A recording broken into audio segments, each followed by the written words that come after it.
O Anime Recaps Tagalog, mapapawaw ka sa sarap. Nax, ang title ng ating anime ay laging nakalagay sa itaas ng video. Sige na, like mo na yan. Sa isang tahimik na syudad ay busy ang mga tao sa normal na buhay. Nang biglang may dumating na kaiju na ampon ni Godzilla at sinira ang ilang mga gusali, kaya maraming nasaktan.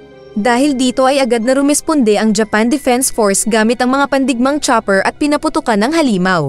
Mula sa chopper ay tumalon ang isang babae at ligtas na nakaabot sa lupa. At marami pang mga dumating na parang mga ninja na pinapaputukan ang kaiju na sinubukan pa silang kainin. Nang magkaroon ng pagkakataon ay binaril ng babaeng sundalo ang kaiju sa dibdib at nabutasan ito. Kaya tigok ang malaking lizard.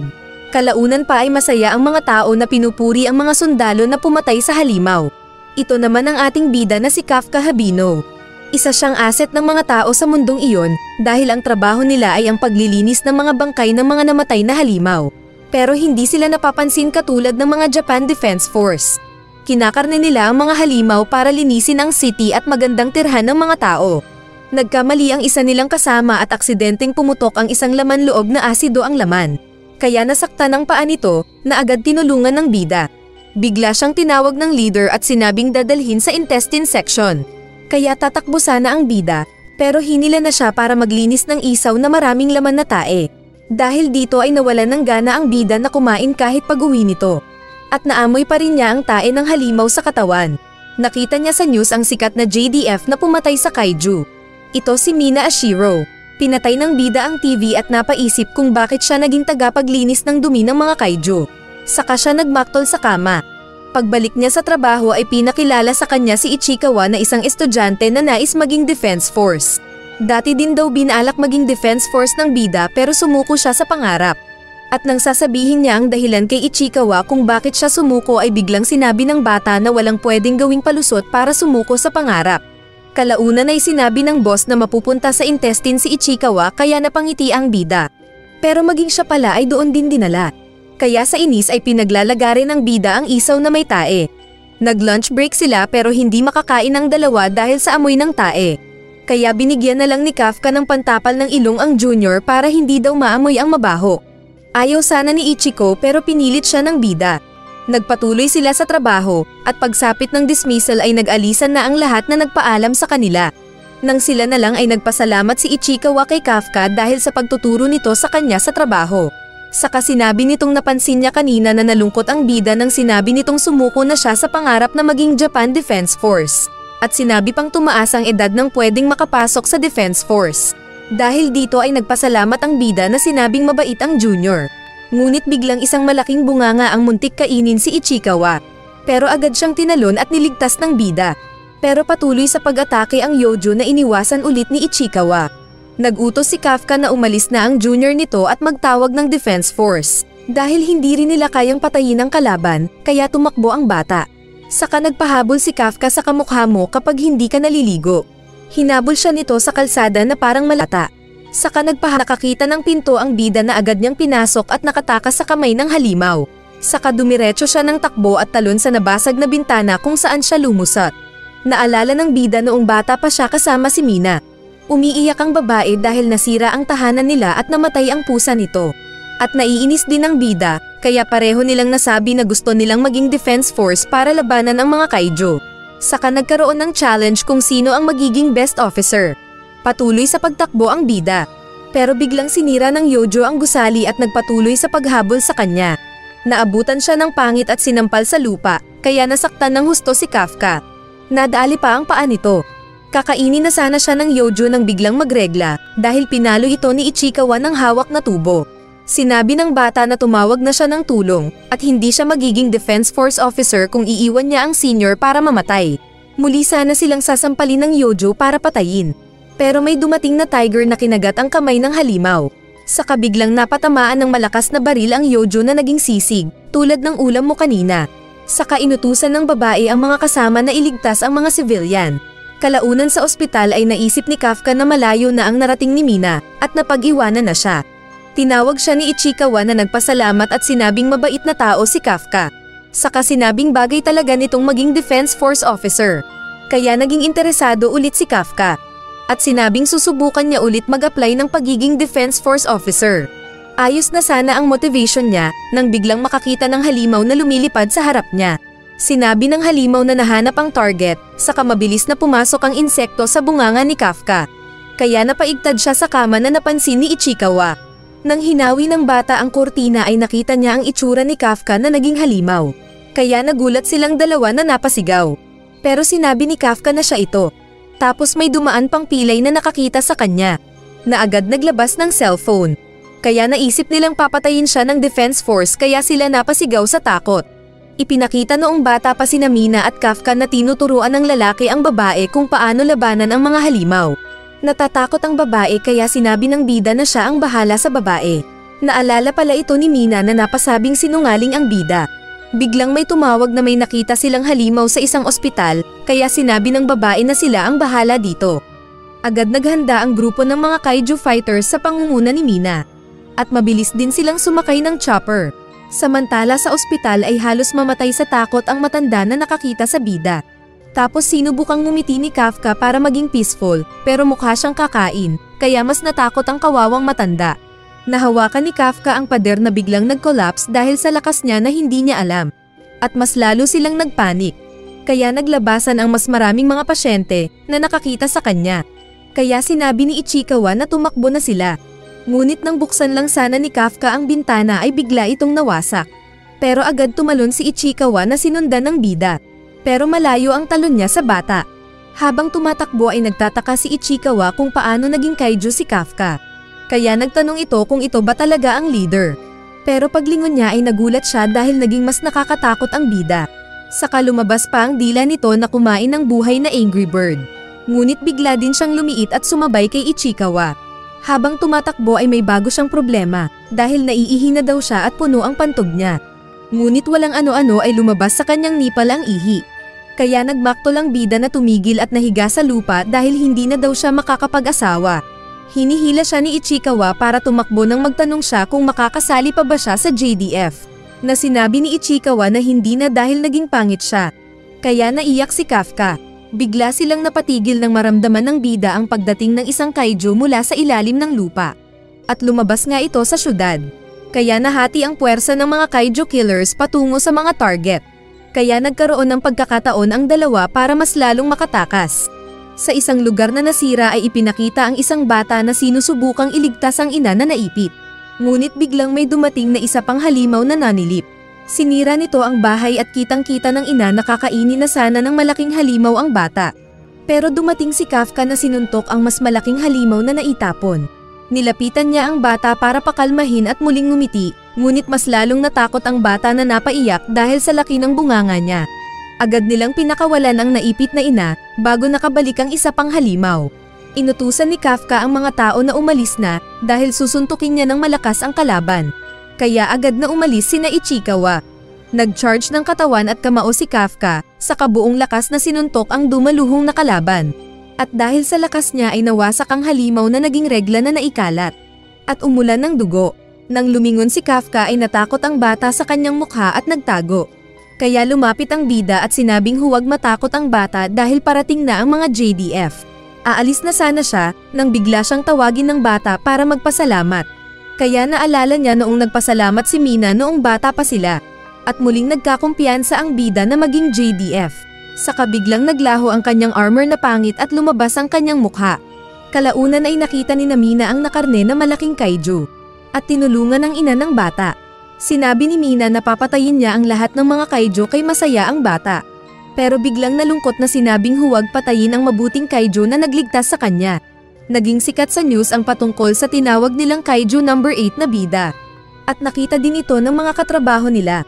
Pero si Ichikawa lang ang nakakaalam ng tunay na Kaiju number 8. May natanggap na sulat si Ichikawa na pumasa sila ni Kafka sa resulta ng JDF application.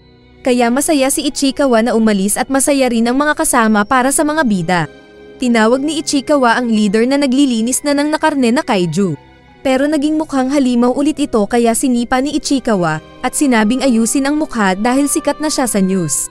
Bumalik pala sila sa hospital nang nakabalik sa pagiging tao si Kafka at nagrason lang na tumakbo sila dahil sa kaiju. Nang ayos na ang mukha ni Kafka ay ibinigay ni Ichikawa ang letter. Saka nasabi sa bida na hindi pwedeng maging halimaw si Kafka sa second round ng exam dahil papatayin siya on the spot. Pero sumagot ang bida na desidido na siya lalo na at matanda na siya para bumagsak. Pinulot ni Kafka ang inumin pero nahirapan siya sa pagbukas, kaya bigla siyang naging kaiju at nasira ang inuman. Kaya nagpatulong siya kay Ichikawa kung paano makontrol ang sarili. Pagkalipas pa ng ilang araw ay nagpunta sila sa HQ ng Defense Force para sa exam. Ngunit nakita nilang maraming mga sundalo sa paligid na may armas at tigok agad ang bida kapag biglang naging pangit.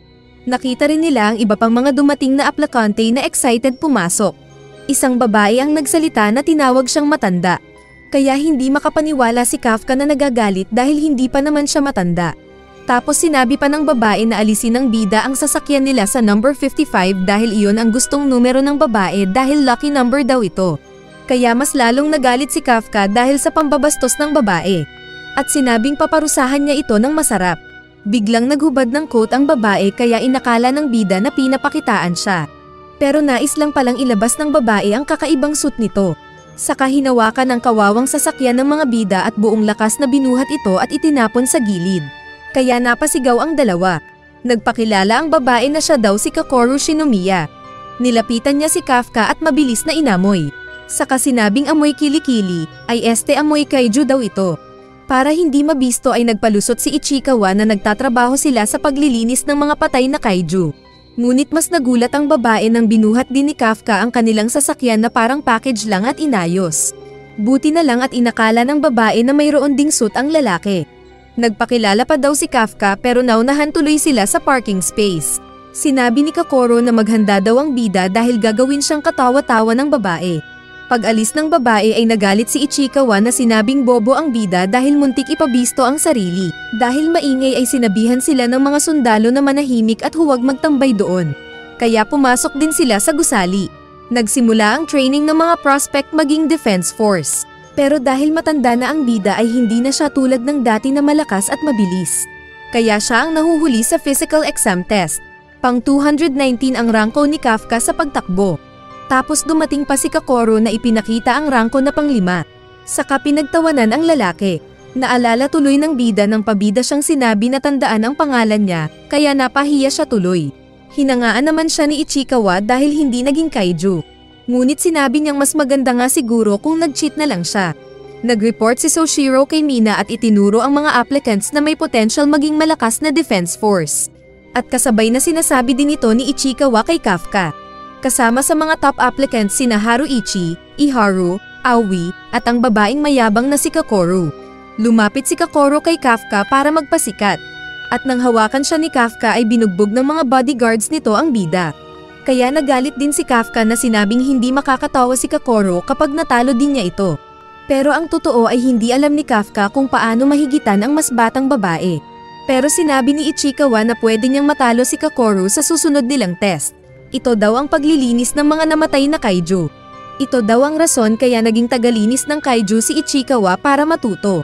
Nagpakilala si Soshiro na vice captain at binuksan ang malaking pinto para sa susunod nilang exam. Na inakala ng mga bida na paglilinis lang. Ngunit nagulat sila ng mga buhay na mga kaiju ang nasa loob na kailangan pala nilang patayin.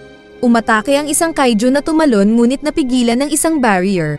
Pero paglingon ni Kokoro ay napatawa siya nang makitang napaupo sa takot ang bida.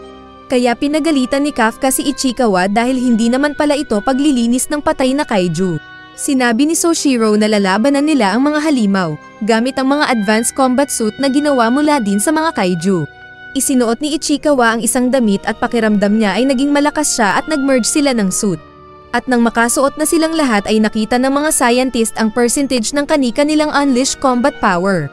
At nagulat sila sa pinakamalaking percentage na 46%. At ito ay si Kokoro. Nadismaya si Ichikawa dahil 8% lang ang kanya. Pero sinabi ni Soshiro na ayos lang iyon. Saka sinabing walang babagsak base lang sa initial na readings. Mas napasigaw ang announcer nang makita nila ang unleashed power ni Kafka dahil 0% ito. Kaya nagulat na napatawa-tawa si Soshiro na sinabing magiging paborito na niya si Kafka. Naiinis din si Kokoro at inisip na dapat nang ilabas na ni Kafka ang tunay na lakas nito. Lumabas si Soshiro at sinabing magsisimula na sila sa training. Nagpunta sila sa gate ng kulungan ng mga kaiju na inilagay doon para ma-hunting ng mga applicants sa exam. May kanya-kanya silang tig-isang drone na magbabantay sa kanilang paghunting. At sinabi pa ng Vice Captain na pwede silang mamatay sa exam, pero naroon lang ang JDF para bantayan at i-assist ang mga examiners. Pag-umpisa ng exam ay mabilis na nagtakbuhan ang mga applicant. Pero mas nagpabida si Kokoro na naglakad sa pader at mabilis na binaril agad ang dalawang magkaibang kaiju na tigok agad. Sinabi ni Kafka na bilisan ni Ichikawa at huwag magpahuli. Pero nagalit ang mas bata dahil siya ang dapat humabol dahil siya ang mabagal dahil sa bigat ng baril. Sinabi ni Soshiro na galingan nila dahil nanonood ang captain na si Mina. Narinig ito ni Kafka at naalala ang pangako sa babae.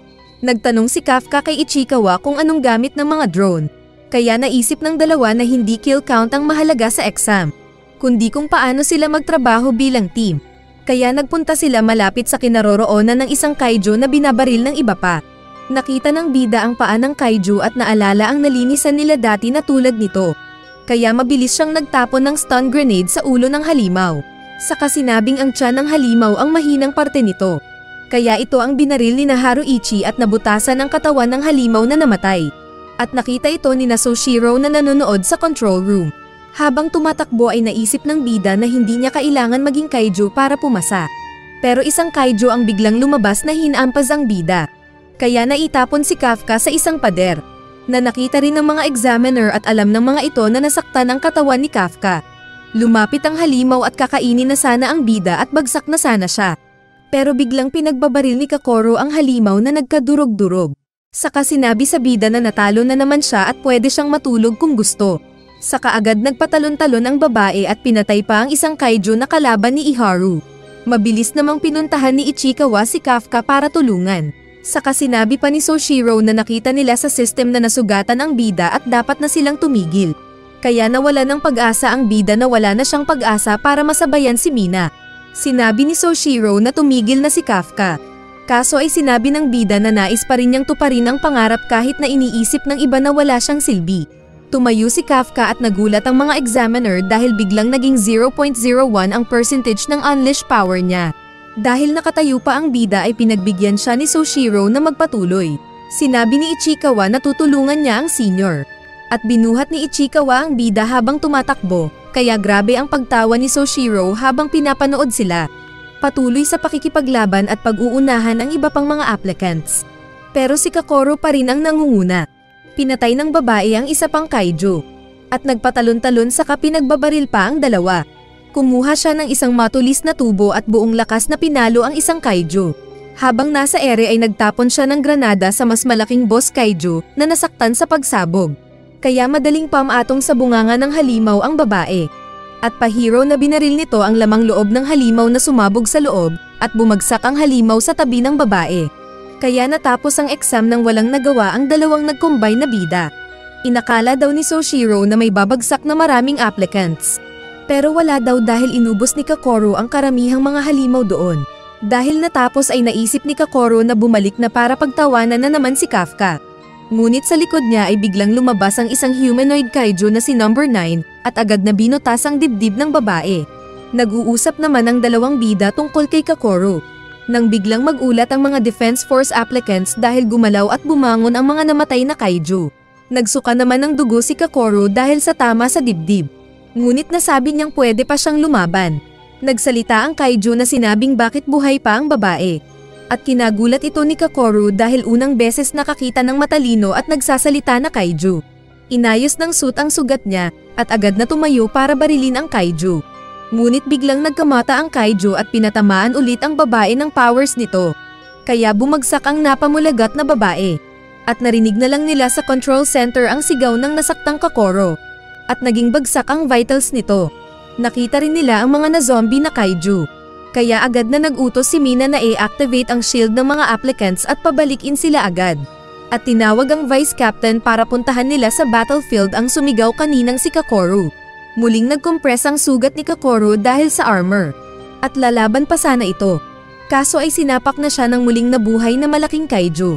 Kaya nahampa siya sa pader na nanghina. Naalala niya ang nakalipas noong bata pa siya na palaging top sa lahat ng gawain. Naging number 1 siya sa exam sa paaralan. Ngunit pag-uwi niya ay sinabi ng general na tatay na kailangan niyang maging perfect at mag-move forward agad para sa next goal. dahil siya ang pag-asa ng bayan na iyon. Kaya muling tumayo ang babae para lumaban sa kaiju. Malakas ang fighting spirit niya pero hinampas lang siya ulit ng halimaw. Nabali ang parehong kamay ng babae, kaya nabitawan niya ang armas. Sabay tumubo ang nasirang katawan ng kaiju habang nagcha-charge. Mabilis naman ang pagtakbo ni Mina at Soshiro pero hindi sila sigurado kung maaabutan si Kakoru. Nakita ng babae ang napakalaking halimaw na nag-charge na ng energy ball nito. Kaya nag-sorry ang babae sa tatay dahil bumagsak. Biglang dumating si Kafka na sinabi sa babaeng good job dahil kay Kakoru ay naka-evacuate ang lahat at ligtas. Saka sa harapan ng nagulat na babae ay nag-transform siya sa pagiging kaiju number 8. Sabay sabi na siya na ang bahala sa kalaban. Samantala ay nagpapaputok ng flare si Aoi para escape guide na susundan ng mga tumatakbong applicants. Ipinakita noong magkasama sina Ichikawa at Kafka kung saan dumating ang tunay na mga defense force at inutusan silang bumalik sa shelter. Pero paglingon ni Ichikawa ay wala na si Kafka. Kaya nag-alala ito na kapag nag-transform ang sensei ay papatayin siya ng JDF. Napanganga si Kakoru dahil kaiju pala si Kafka. Kaya biglang lumuhad si Kafka na huwag sasabihin kahit kanino ang nakita. Nag-launch ng energy ball yung kalaban pero tinapik lang ito ni Kafka paitaas. Saka sinabi sa babae na saka na magpapaliwanag pagkatapos lang talunin ang kalaban. Kaya na-detect din ng HQ ang dumating na kaiju na si Kafka na ang lakas ay 9.8. At naalarma sila kasama ni Soshiro na may halimaw pala sa ground na iyon na ganon kalakas. Nag-charge na si Kafka at buong lakas na sinalubong ng suntok ang kamao ng umatake na halimaw. Nagbanggaan ang kanilang kamao at sa lakas ng bida ay labis na nawasak ang kalaban. Naiwan lang yung legs at isaw ng kalaban. Sinubukan pang mabuo ng kalaban kaya hiningi ng bida na mamatay na ito at namatay nga na tuluyan ang kalaban. Mabilis na nilapitan ng bida ang nagulat na Kakoru at sinapak ang isang yojo na muntik siyang kainin. At ipinakita ng bida ang mukha at sinabing mag-ingat ang babae. Pero binatukan ito ni Ichikawa na dumating din at pinagalitan ang bida na hindi dapat nag-transform. Tapos nahilo si Kakoru kaya agad nilang binuhat patungo sa base. Naabutan na lang ni Mina at ng mga kasama nito ang crime scene kung saan nagkalat ang karne ng kaiju at bakas ng malakas na enerhiya. At nasabi ni Soshiro na malakas nga si Kakoru pero hindi posible na siya ang nag-iwan ng bakas. Kaya sinabi ni Mina na kailangan nilang mag-imbestiga dahil marami silang hindi maintindihan. Naalala ni Soshiro ang nakaraang insidente noong may makita din silang tulad ng nakikita nila ngayon na crime scene doon. Dahil nasaktan ay naospital pa rin si Kafka at nag-usap sila ni Ichikawa kung anong gagawin nilang next. Sinabi niyang hindi siya titigil sa pangarap nitong maging defense force. Naroon lang pala sa tabi si Mina, at nang lumabas ay nagpasalamat lang ito sa bida dahil sa pagdala nila kay Kakoru sa shelter. Saka ito sumaludo at agad din na umalis. Samantala ay nagising na din si Kakoru na hinahanap ang tatay. Pero si Soshiro ang nakita. Magsasalita sana siya, pero naalala ang sinabi ni Kafka na huwag sasabihin ang lihim niya. Kaya sinabi ni Kakoru na siya ang pumatay sa kalaban. Naipabalita ang pangyayari ngunit walang nasaktan at namatay ni isa. Kaya nagulat ang kalabang kaiju na nakikinig gamit ang cellphone.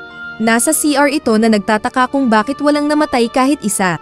May tumawag sa cellphone niya na kanyang sinagot at hinahanap na siya. Kaya unti-unting naganyong tao si kaiju number 9 saka nagdamit. At lumabas para puntahan ang cleaning crew ng mga tao na dating boss ni Kafka. Nagpasensya siya at nagdahilan na LBM daw. Saka sumama sa mga tao para magtrabaho ng paglilinis ng bangkay ng kaiju. Dahil sa nangyari ay natakot si Kafka na mabisto at gawing lab experiment ng JDF. At kasalukuyan siyang nag-hysterical nang may dumating na sulat para sa kanila. Kalaunan sa isang JDF hall ay nagtipon ng mga nakapasa na magiging opisyal na kasama ng Defense Force. At hinanap ng iba si Kakoru, na lumabas nga. At ito ang nakakuha ng top place sa kanilang examiner's ranking. Hinanap naman ni Iharu si Kafka kay Ichikawa. Pero hindi na nakasagot dahil sa pagpasok ni Mina. Tinawag nito si Kakoru sa harap at ibinigay ang pagbabasa ng oath-taking para sa kanilang lahat na bagong JDF. Nagpasalamat si Mina dahil walang namatay sa mga examiners dahil sa protection ni Kakoru. Pero sa isip ng babae ay alam niyang si Kafka ang nagligtas sa kanila. Pero nagtaka kung bakit wala ito doon. Naalala niya nang nag-alala si Kafka sa kanya na parang maliit na bata. Pero ayaw niya iyon dahil nakakahiya. Tapos biglang dumating ang late na si Kafka na masayahin pa rin. Ipinakita na siya lang pala ang ibinagsak ng board dahil bagsak lahat ng score niya mula sa physical exam hanggang sa pagsuot ng armor. At maging si Mina ay ayaw siyang tanggapin. Pero sinabi ni Soshiro na kukunin niya si Kafka. Hindi man daw ito magaling sa laban pero alam niya yung kahinaan ng mga kinalaban nila. At alam din niyang unahin ang iba kaysa sa kanyang kill counts. At pinahabol na nakakatawa din siya. Sinabi ni Mina na hindi siya pinapasok sa oath-taking dahil isa lang cadet si Kafka at hindi officer. Pero ayos pa rin kina Kokoro at ng iba pa. Saka nag-speech si Mina na pinaliwanag sa mga bagong JDF na trabaho nilang bantayan ang mga tao laban sa mga kaiju. At delikado ito na pwede nilang ikamatay. Pero sinabi din ni Mina na gagawin niya ang lahat para maging armas at panangga ng mga JDF officers. Kaya nabuo ang fighting spirit ni Kafka at naisigaw niya ang pangalan ni Mina at ang promise nito noon. At nagulat ang lahat dahil tinawag ni Kafka si Mina sa first name nito imbes na captain nila ang babae. Natakmol din ang bida na nagloading. Napunish tuloy siya ng 100 push-ups ni Mina kaya nasabi ni Kafka na hindi niya sinadyang may sigaw. Saka natawa si Soshiro na gustong-gusto ang pagiging komedyante ng bida. Pero natigilan din siya nang makitang nangiti si Mina at hindi makapaniwala. At habang nagpo-push up si Kafka ay naisip ni Soshiro na hindi lang ang personalidad ni Kafka ang gusto niya. Ngunit interesado siyang makilala pa ito dahil noong lumabas yung malakas na Kaiju number 8 ay nawala sa system nila ang readings ng suit ni Kafka. At dapat niya itong bantayan. Pagkatapos mag-push up ni Kafka ay pinagkatuwaan siya ng mga kasama. Lalo na nang sabihin ni Kokoro na nais niyang makausap ang bida. Kinantsawan nila itong magtatapat ng pag-ibig. Kaya sinipa ng babae ang matandang bida. Sa isang kainan ay hindi makapaniwala si Kokoro nang makwento ng dalawa ang pagkain ni Kafka ng kaiju kaya siya naging halimaw. Sinabi ng lalaki na mas maganda kung sabihin nila sa JDF at baka magamot siya. Pero sumagot si Kokoro na hindi pwede dahil kahit hindi man siya patayin ay gagawin siyang lab experiment araw-araw. At hindi na siya magiging Defense Force Officer. Ang mga kaiju na may numero ay ginagawa pang armas ang kanilang mga katawan. Kaya natakot ang bida at inaalog-alog si Kokoro na huwag sasabihin ang sekreto niya. Pero sinipa siya ng babae para mag-relax. Mananahimik daw si Kokoro, ngunit kung mananakit ng mga tao si Kafka ay siya mismo ang papatay sa kanya. At napangiti lang ang bida na aasahan daw ang babae. Nagpatuloy ang kanilang training at tumaas sa 18% ang unleashed power ni Ichikawa at bumilis na rin siya sa pagbaril. Pero hindi daw magpapatalo si Iharu na binilisan din ang pagbaril sa mga target at naging 20% ang unleashed power nito. Kaya nagpabida siya kay Ichikawa. Ngunit nang matapos si Kokoro ay 55% ang unleashed power nito kaya pinagtawanan ang dalawa na kahit magsanib pa sila ay mas mataas pa rin sa kanya. Samantalang medyo natagalan si Kafka at naging 1% na daw ang unleashed power nito. Ganun pa man ay masayang-masaya siya na hinahabol si Kokoro para masabi ang achievement. Sinigawan siya ni Soshiro na sinabing kapag ganun lang ay tatanggalin si Kafka pagkatapos ng 3 buwan. Napansin ni Soshiro na may competition sa mga officers at kahit wala na sila sa training ground ay nagpapabidahan pa rin sila. At sa hot bath ay nagpapalakihan ng muscles sina Iharu at Ichikawa. Nakisawsaw din si Kafka na ipinakita na ang muscles nito na dulot ng hard work. Believe na sana ang mga mas bata, pero biglang lumabas yung bilbil ni Kafka kaya natawa ang dalawa. Kaya naghamon na lang ng banong braso si Kafka. Pero biglang pumasok si Aoi na bato-bato ang katawan. Kaya biglang tumalon sa tubig ang tatlo para itago ang katawan. Tapos hindi na daw muscles ang usapan. Samantala ay naabutan naman ni Kokoro si Mina sa paliguan na katatapos maligo. Nakita ni Kokoro ang sexy at perfect na muscles nito. Kaya nagtanong kung anong training ni Mina. Kaya tumayo si Mina para ituro ang basics. Na ikinapagpasalamat ni Kokoro. Balik sa mga lalaki ay nakwento ni Iharu na isa siyang gangster rider noong high school. Isang kaiju ang umatake at sinira ang bike niya nang iniligtas siya ni Mina. Kaya siya sumali sa Defense Force para kay Mina.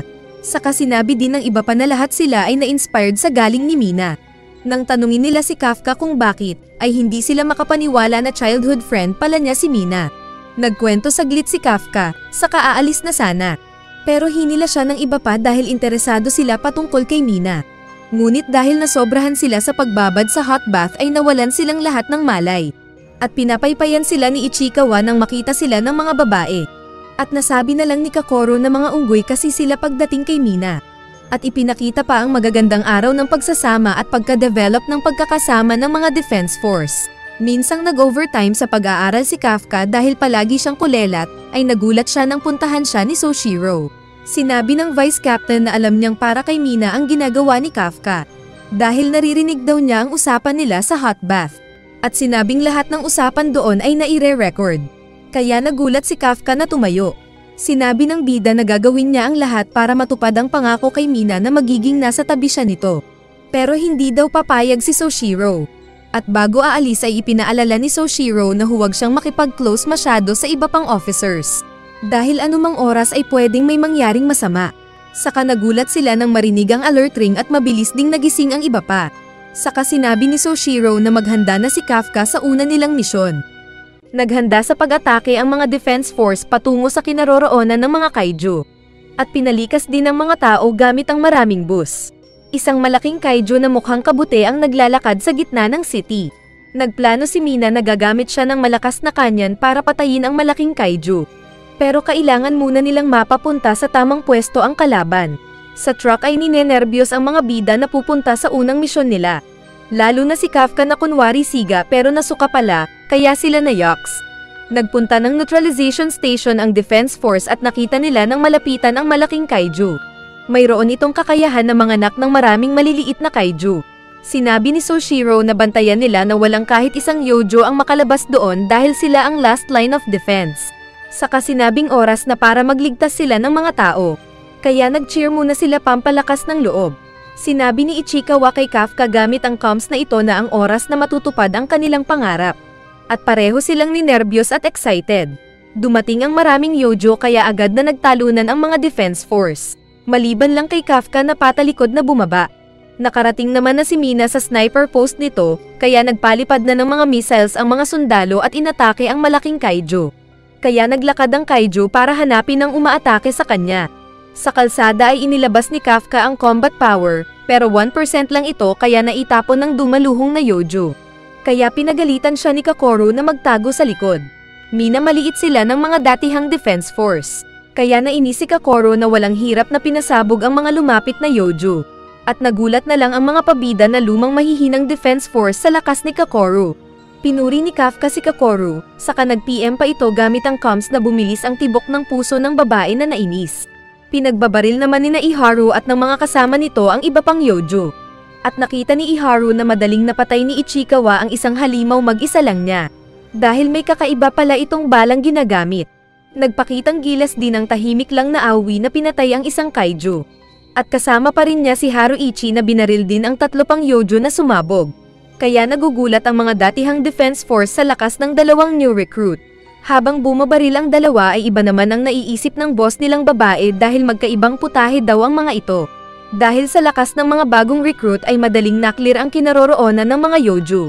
At hindi ito lingid sa naiinggit na Kafka kaya nag-isip siya ng kung paano makakatulong gamit ang sariling skill. Nakita niya ang bangkay ng isang yojo na kanyang kinatay. At nakita ang mga laman loob nito at nalamang fungi ang klase ng kaiju na kalaban. Saka sinabi nito kung saan naroon ang core ng mga yojo kay Soshiro para maging guide ng mga mas mahinang defense force. At may tinuro siyang organs na kailangang masira para hindi mapisa at maging bagong yojo. Nagpasalamat si Soshiro na inutusan ng command na ipasa ang info sa iba. Natigil siya nang makarinig ng pagsabog. Dahil nasa spot na ang target para dapat itong pasabugin. Naghanda na rin si Mina gamit ang kanya nito at inasinta ang kaiju. Iniisip niya si Kafka at sinabing ganong level na ang naabot niya. Saka nag-charge at malakas ang armas niya na pinasabog at sinunog ang katawan ng malaking kaiju. At kitang-kita ito ni Kafka. Nagpasabog pa ng pangalawang laser beam si Mina na kinatigok na ng Natamba na kaiju.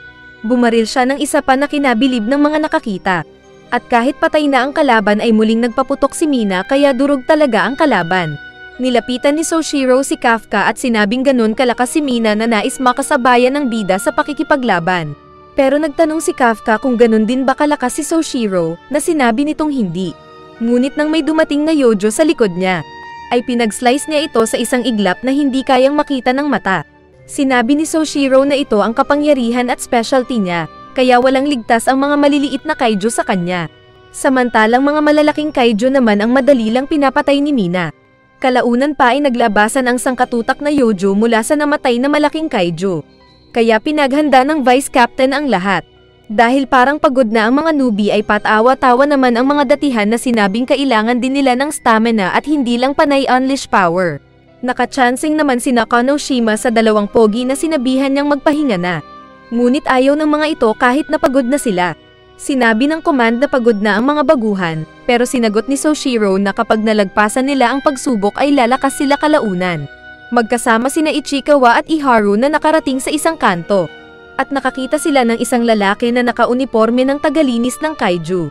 Sinabi nilang umalis na ito dahil delikado, ngunit paglingon ng lalaki ay ito pala si Kaiju number 9 na naglolobo ang maraming tigyawat sa mukha. Hinahanap ng mga kasamang cleaners ang bago nilang recruit. At sa scope ay hindi din nila makita sina Kafka at Ichikawa kung asan ang mga dating kasama. Sa kinaroroonan nina Iharu at Ichikawa ay sinabi nila kay number 9 na delikado doon. Pero tinutukan sila ni number 9 ng ray gun virus nito. Mabilis na tinulak ni Ichikawa si Iharu kaya hindi ito nataman sa puso. Ngunit nasaktan ang kulot na nagreklamo dahil hindi tumitigil ang pagdurugo. At sa isip ni Ichikawa ay pangalawang humanoid na kaiju ang nakita maliban kay Kafka. Dahil hindi daw sharpshooter si Nine ay nag-transform siya bilang kaiju. Sinubukang magpatulong ni Ichikawa sa mga kasama gamit ang comms. Pero wala siyang marinig. Sinabi ni Nine na alam na daw niya ang gamit na radio comms ng mga tao kaya gumawa siya ng barrier sa paligid para walang contact ang mga tao. Saka pinaulanan ng ray gun si Ichikawa na nais daw niyang dalhin ng buhay bilang human sample at pag-e-eksperimentuhan. Kahit umilag ay nadaplisan pa rin si Ichikawa na nasaktan. Pero naalala niya ang turo ni Kokoro na pagmasdan ang daliri ng kaiju kung saan lumalabas ang bala nito. Binantayan ito ni Ichikawa kaya nagawa niyang makaiwas na ipinagtaka ni Iharu. Saka gumanti ng kakaibang bala si Ichikawa sa kamay ng kalaban. Sinabi ni Ichikawa na tumakbo na si Iharu na matigas pa rin ang ulo. Hanggang niligtas lang siya ni Ichikawa saka ito umalis para magpatulong. Natatakot man si Ichikawa pero naalala niya noong niligtas siya ni Kafka na kahit natatakot ay may pusong defense force. Kaya umatake pa rin ang pagbaril si Ichikawa kay Nine na umilag. Sa isip ni Iharu na tumatakas ay nais niyang lumakas. Nagsimula ito nang niligtas siya ni Mina.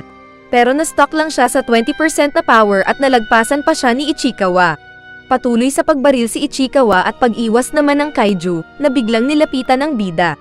At tigok na sana siya kung hindi bumalik si Iharu na niligtas siya.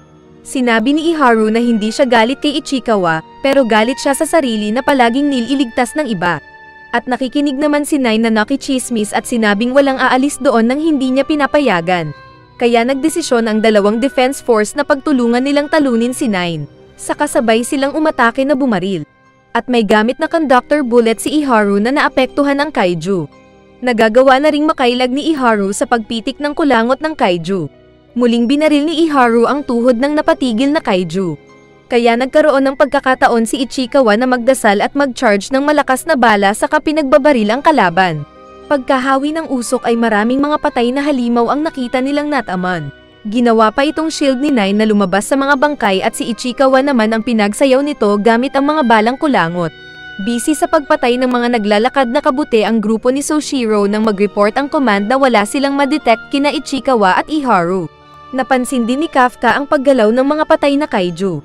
Dumating si Kokoro na sinabing naroon si number 9. Natamba si Ichikawa sa harap ng walang magawa na Iharu. Lumalapit si Nine kaya pinagbabaril ni Iharu. Pero sinangga ito ni Nine na napag-aralan na ang bala. Saka pinatamaan din ang natamba na Iharu. Pinapahirapan ni Nine si Ichikawa kaya pumulot ng baril si Iharu. Sinabi ni Nine na wala na siyang gamit at papatayin na rin. Saka nawalan pa ng lakas ng loob si Iharu na naupo na lang. Tigok na sana sila sa power ni Nine, pero nagsalita bigla si number 8 at pinalipad ang ulo ni Nine. Saka agad na tinulungan ni Kafka ang nanghihina na Ichikawa. Nakita ni Iharu si Kafka at natakot dahil isa na namang humanoid kaiju. Iniwan ulit ni Kafka si Ichikawa dahil bumangon pa ulit si Nine. Alam ni Ichikawa na malakas si number 8 pero sinabi pa rin niyang mag-ingat ito. Nagtanong si Nine kung bakit pinapatay ni 8 ang kapwa kaiju. Saka mabilis na pinatamaan ng pitik si 8 na nasaktan. Kaya natakot si Ichikawa na nasaktan si Kafka. Inilabas pa ni Nine ang maraming mga pangpitik na kulani sa katawan. At gagamitin daw ito para tapusin na si number 8 at pag-eksperimentuhan ang katawan. Ngunit nagalit si Kafka dahil sinaktan ni Nine ang mga kasama. Saka nag-charge ito at nasangga ng shield ang mga patama ni Nine. Nag-teleport siya at pinagsusuntok ang katawan at mukha ni Nine na nabungal. Kaya nagtago sa shield nitong gawa sa laman. Ngunit pumasok ulit si 8 at patuloy na pinagbubugbog si 9. Kaya nasaktan si 9 na nagdesisyong umatras muna. Inakala ni Kafka na nasa torso ni 9 ang kanyang core, Kaya ito ang mabilis niyang sinuntok gamit ang nag-charge na kamay. Kaya naitapon si Nine na na-expose ang core nito. Nilapitan siya ng bida, pero bago pa matapos ang kalaban ay may mga dumating na defense force kaya sila natigil. Samantala ay patuloy ang pagpatay ni Kokoro sa mga mushroom na kaiju gamit ang kahit anong armas. Naalala niya nang mag-usap sila ni Kafka na ramdam ni Kafka ang kinaroroonan ni Nine. Kaya agad nag-transform at iniwan si Kokoro. Dahil sa pagdating ng mga defense force ay nakabawi si Nine na muling tumayo at nagpunta ng bubong. Saka pinatamaan ng mga tao pero niligtas ito ni Kafka. Sinabi ni Nine na muli silang magkikita ni 8 saka din agad na naglaho sa ere. Kaya gumawa din ng distraction ang bida na tumakas. Nakarating siya sa isang kanto. Ngunit biglang nagsalita si Soshiro na sinabing well kapupong, nakita din kita kaiju number 8. Well kapupong, hihihi. Kaya nagulat ang bida na umatras. Nag-report si Soshiro sa mga kasama at narinig ito ni Kokoro at Ichikawa na nag-alala para kay Kafka. Mabilis na umatake ng espada si Soshiro sa leeg ni Kafka na nakailag at umatras. Naisip ni 8 na masayahin si Soshiro, ngunit ganun pala siya kabangis kapag kalaban ng isang kaiju. Saka nagseryoso na si Soshiro na inilabas ang 92% na unleashed combat power para gumawa na ng dinakdakang kaiju. Nag-charge si Soshiro ng power nito at mabilis na sinugatan ang katawan ni Kafka. Kaya nagpanik si Kafka na mabilis inilagan ang pag-espada pa ni Soshiro. Sinundan siya ng vice captain at walang tigil na pilit tinatabas ng matalim nitong armas. At patakbo-takbo si Kafka ngunit nazugat siya ng mabilis na espada ni Soshiro at nasugat ang kanyang karne at na-expose ang kinaroroonan ng kanyang core. Pero mabilis ding naghil ang katawan ng bida at naayos ang kamay. Naisip ni Kafka na hindi rin siya ordinaryong tao. Pero kailangan niyang iwasan ang mga pag-atake ni Soshiro. Kaya sinasangga niya ang mga slash ni Soshiro gamit ang kamao. Alam ni Soshiro na level 8 kaiju ang kaharap pero may nararamdaman daw itong kakaiba. Kaya nag-charge siya gamit ang double blade at nag-double slash na sinubukang iwasan ng kaiju ngunit naputo lang isa nitong paa. Tapos decoy lang pala ito ng samurai at nag-teleport si Soshiro at binalak saksakin ang core ng kaiju. Ngunit nagkaroon ng ngipin ang dibdib ni Kafka at kinagat ang blade ni Soshiro. Kaya hindi ito mabunat ni Soshiro at nagkaroon ng pagkakataon si Kafka na magamit ang malakas nitong suntok. Naitapon ang espada ni Soshiro na napa-atres at nasaktan ang kamay. Kaya nagkaroon ng pagkakataon si Kafka na makatakas. Kaya nang hinayang si Soshiro, iniisip ni Kokoro ang nakaraan nang iligtas siya ni Kafka. At napapatanong kung dapat ba niyang pagkatiwalaan ang bida kahit na ito ay isang kaiju. Biglang nasa harap niya si Kafka na napagod dahil sa pagtakas kay Soshiro. Kaya agad niya itong tinulungan para hindi matamba. Humingi ng tawad si Kafka dahil hindi niya nahuli si Kaiju 9 na sinaktan noon si Kokoro.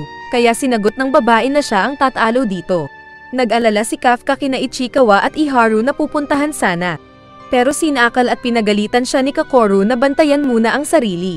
Dahil kapag nalaman ng JDF na siya yung nakalaban ni Soshiro ay siguradong lagot siya. At sinabing ayos lang ang dalawa.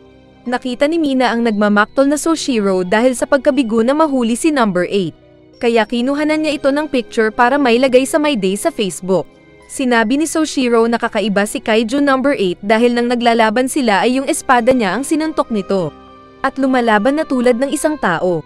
At ang feeling niya ay hindi ito nananakit ng tao. Pero sinabi ni Mina na kahit ano pang klase ng kaiju ay trabaho nilang patayin ito. Biglang narinig nila ang malakas na tawag ni Ikaruga. Dahil excited pala itong magbalita tungkol sa kaiju na nakita ni Ichikawa at Iharu. Sinabi niyang ito yung humanoid kaiju na umatake noon sa exam. Ipinakita naman si Kaiju 9 na nasaan yung tao na naglalakad sa kalsada. Binabaan siya ng mainit ang ulo na driver na tulad nung sumikat sa Facebook na sinabing Mason siya.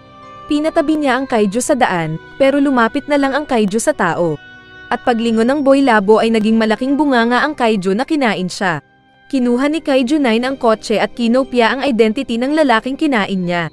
At magtatago muna ito habang pinag-iisipan kung paano patayin si Kaiju number 8. Sa hospital ay masaya daw si Ichikawa na ligtas si Kafka. Saka nagpasalamat ito sa pagligtas niya sa kanila ni Iharu. Kaya napamulagat si Kafka at Kokoro dahil nasa parehong kwarto pala si Iharu na sinabing si Kaiju 8 ang nagligtas sa kanila. Kaya nagpalusot na lang si Kokoro na si Kafka ang nakahanap ng reproductive organs ng mga kaiju. At nagpasalamat din si Iharu. Pero nasabi nitong ang galing daw ni Kaiju number 8 na tinanggal ang ulo ni 9 sa isang suntok lang. Napakamot naman si Kafka na nag-blush, kaya napatanong si Iharu kung bakit. Kaya gumawa ulit ng rason si Kakoru sabay suntok sa bida. Pagbalik ng dalawa mula sa hospital ay na-welcome sila ng mga kasama. At naghanda ng party para sa kanilang first successful mission. Lumabas ang mga mamahaling chef kaya nagulat ang mga bida dahil mahal ang charge. Nagtawad ng mas mura si Haruichi na pinagbigyan ng chef. Nagtaka si Kafka kung sino si Haruichi.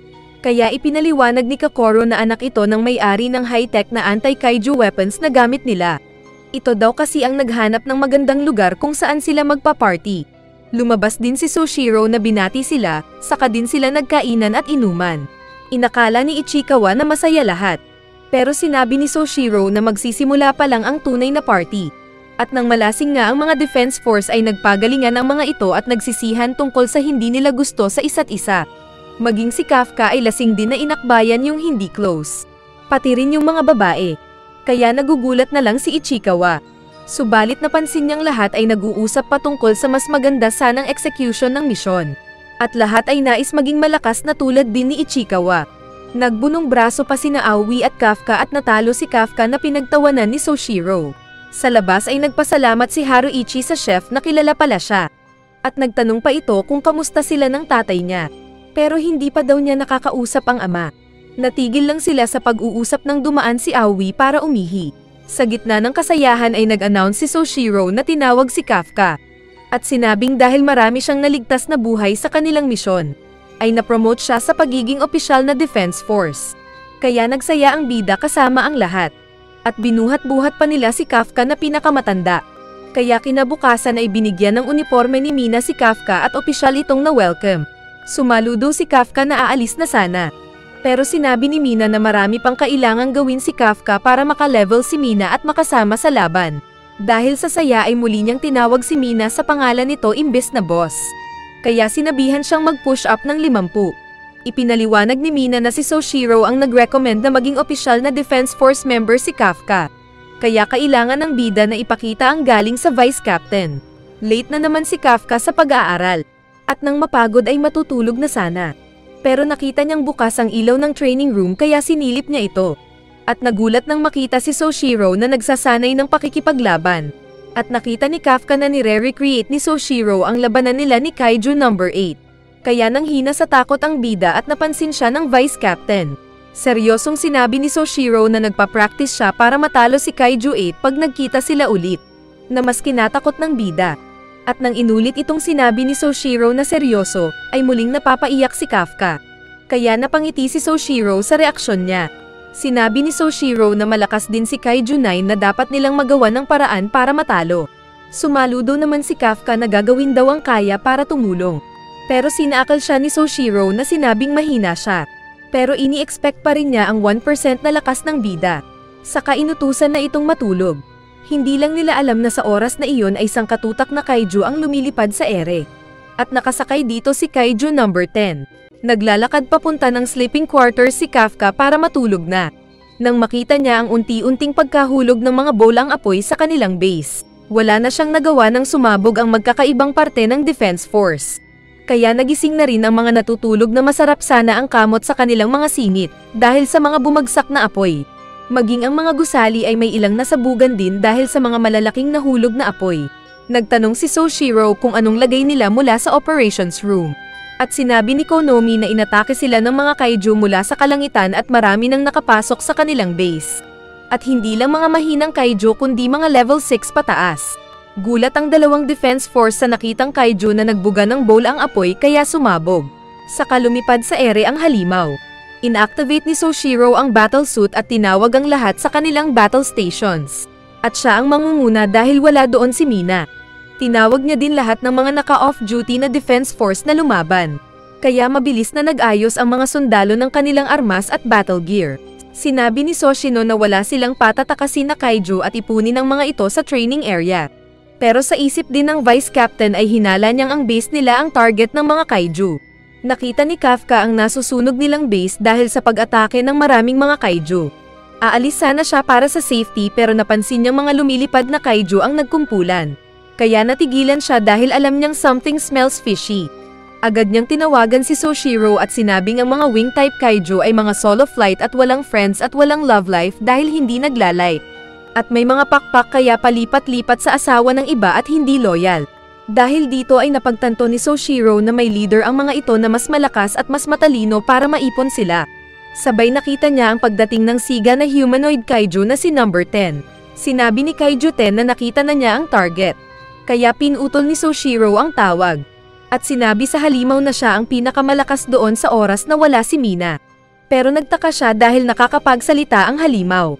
At perfect sinabi ng kaiju dahil hinahanap nito ang pinakamalakas na defense force.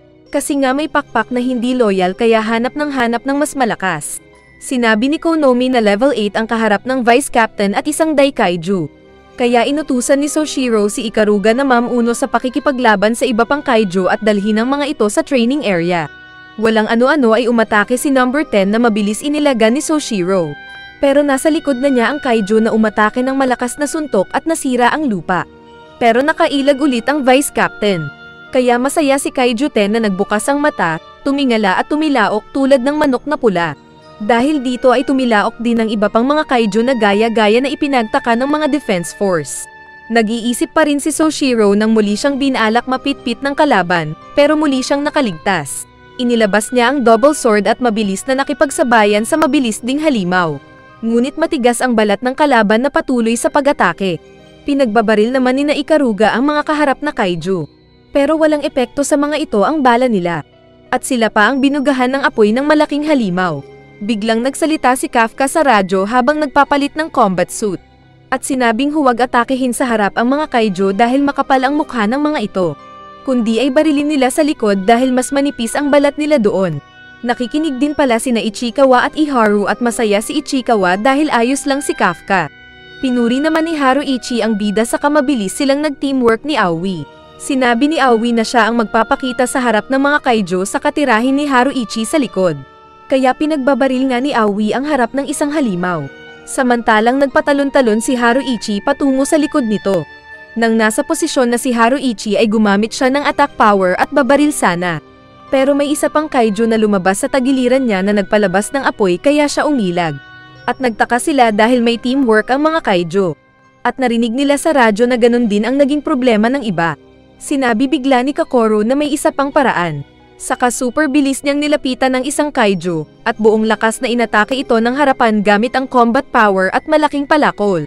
Kaya epic na bumagsak ang kaiju sa likod ni Kokoro. Inuna niya yung hindi nag-like ng ating video. Kaya like na dyan.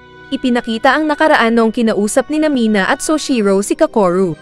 Dahil siya daw ang ikatlong pinakamalakas na officer sa base nila ay binigyan nila ito ng malakas na armas. Sinabi ni Kokoro na ayos ang lakas ng prototype na armas.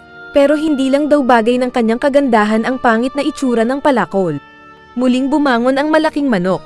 At sinubukan pang malitsyon si Kokoro na umilag. Kaya sa isip ng babae na tumalon ay tigok ang kaiju. Pero wait, ang sexy naman nito na pang lechon the second. Malakas na hinampes ni Kokoro nang pinag-activate na palakol ang ulo ng kaiju at tigok ito. Umatake ang kasama ng kaiju na inilagan ulit niya. Saka agad din pinagtestingan ng pangalawang hacking skill nito at namatay ulit ang kaiju. Kaya napahanga sina Iharu at Ichikawa sa kasamang chicks. At sinabi pa ni Ichikawa na bagay talaga kay Kokoro ang hawak na malaking palakol dahil brutal naman siyang lumaban. May isa pang kaiju na lumilipad na tatargetin sana si Kokoro. Pero nabaril ito ng mga balang ice cold at sumadsad ang nanigas na halimaw. Kagagawan pala ito ni Ichikawa na sinabing umaatake din ang mga halimaw sa itaas. Sa kamuling pinagbabaril ni Ichikawa ang halimaw na kinabilib ng babae sa utak. Sinamantala ni Kokoro na pugutin ang ulo ng tumigas na halimaw. Saka unti-unti itong natamba sa lupa. Hinamon ni Kokoro si Ichikawa na may assist siya at ito ay kung magagawa ni Ichikawa. At pumayag ang lalaki. Inutusan ni Kokoro ang mga kasama na mag-scout ng kalaban para puntahan niya. Narinig ito ni Haruichi at Aoi kaya nag-usap silang samantala hinding barilin sa likod ang mga makakalaban ni Kokoro. Samantala ay nagkakaproblema si Soshiro dahil malakas ang kaharap nitong kaiju na hinahabol siya ng pag-atake. Kaya naka-defense mode lang ang vice captain. Napansin pa ni Soshiro na parang masaya ang kalaban nitong kaiju na wala dapat emosyon sa laban. Ipinabukas niya ang isang gate at pumasok sa training ground. Pero madali lang sinira ng kaiju ang malaking pintuan na parang wala lang. Kaya nasayangan si Soshiro dahil mahal ito.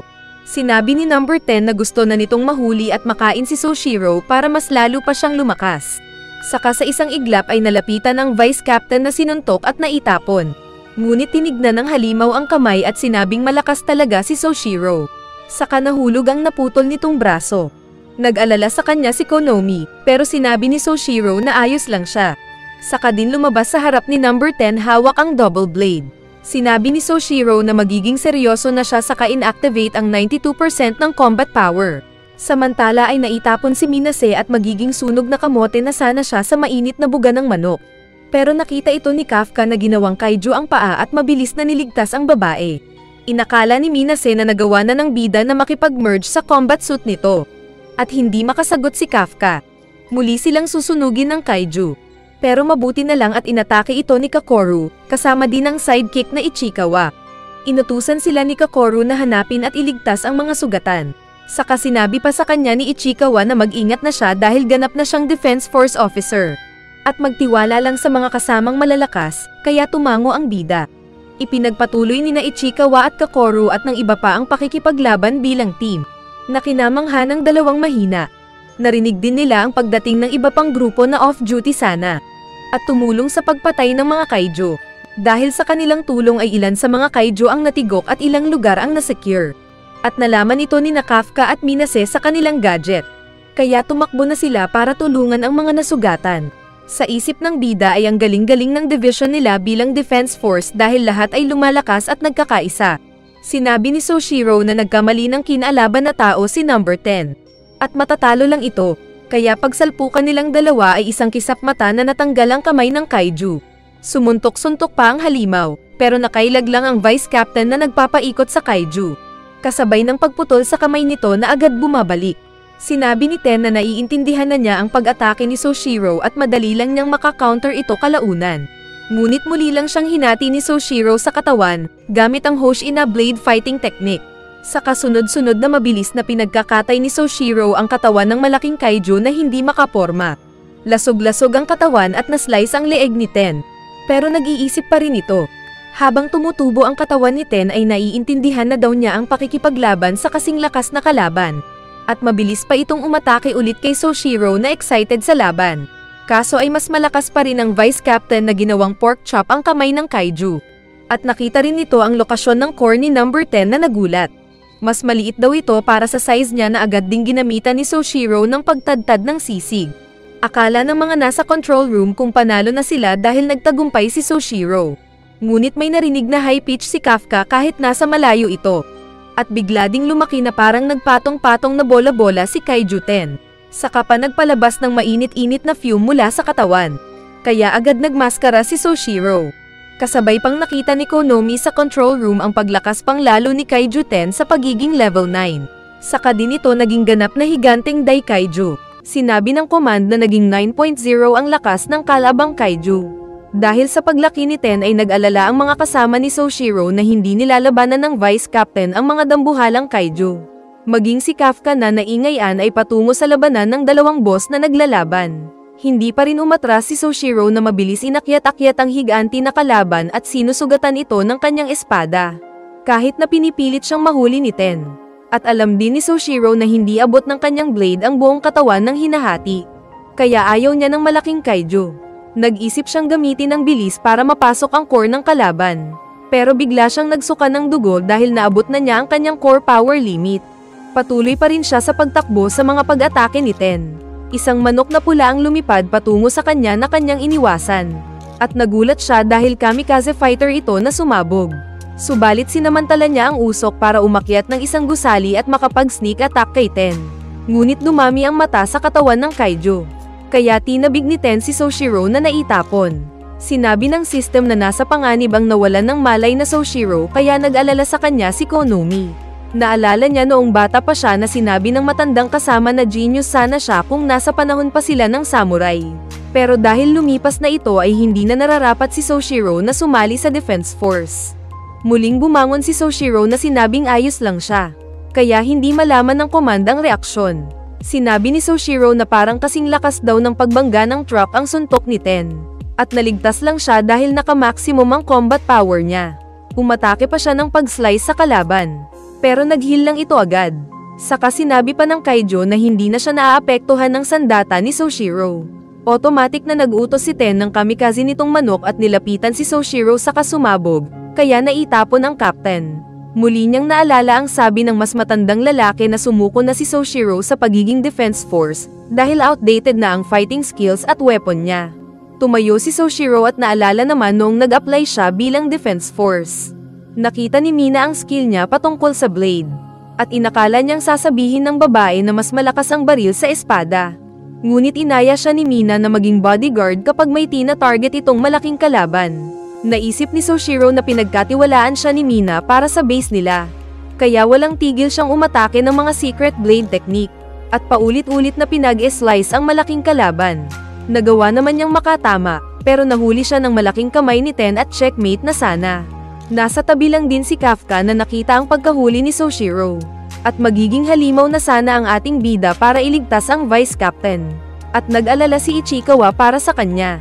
Nang magsalita si Mina, kaya napangiti si Soshiro at sinabi kay Ten na panalo siya sa laban nila. Saka sumabog ang malaking Kaijo. At nabitiwan nito si Soshiro. Ikinasa ni Mina ang malaking armas at pinatamaan ng isang braso ni Ten na natanggal. Gumanti si Ten ng kamikaze Kaijo pero agad na umilag si Mina at ang tiger nito. Sinabi ng command kay Mina na nasa likod ang core ni Ten. Kahit past ng limit na ang output power ni Soshiro ay naisip niyang kailangan mapabagal ang paggalaw ni Ten para madaling matarget ni Mina. Kaya umatake pa rin sa paa ng Kaijo. Ngunit maliit na sugat lang ang nagagawa niya tapos idol pa ng Kaijo si Deadpool na kulay red at mabilis mag-heal. Biglang umatake si Kokoro gamit ang malaki nitong palakol. Ngunit wala pa siyang sapat na lakas para ma-scratch si Ten. Subalit sinabi ni Soshiro na huwag siyang tumigil. Susugatan daw ni Soshiro ang outer shell ng Kaijo saka agad din napalakulin ni Kokoro. Kaya mabilis niyang pinagsusugat ang tuhod ni Ten, na agad ding malakas na pinalakol ni Kokoro. Kaya nasaktan ang malaking Kaijo na napaluhod. Ngunit maging si Kokoro ay nag-overheat na rin ang gamit na combat armor. Nataman ng kanyan si Ten na bumagsak. At na-expose din ang core nito sa likod. Mabilis na umatake ang mga wyvern kay Mina, pero pinagbabaril ito ng mga iba pang support na KDF bilang support kay Mina. Muling nakatayo si Ten, ngunit sinabi ni Soshiro sa mga kasama na huwag itong bigyan ng pagkakataon para mag-heal. At mabilis na umaatake ng pag-slice kahit na maliit lang ang epekto nito kay Ten. Walang tigil din sa pagbaril ang iba pang defense force sa mga lumilipad na Kaijo. Patuloy lang si Soshiro sa pag-atake kay Ten kahit para lang siyang langaw. Hanggang isang pagkakataon na binalak siyang kagatin ng malaking si number 10.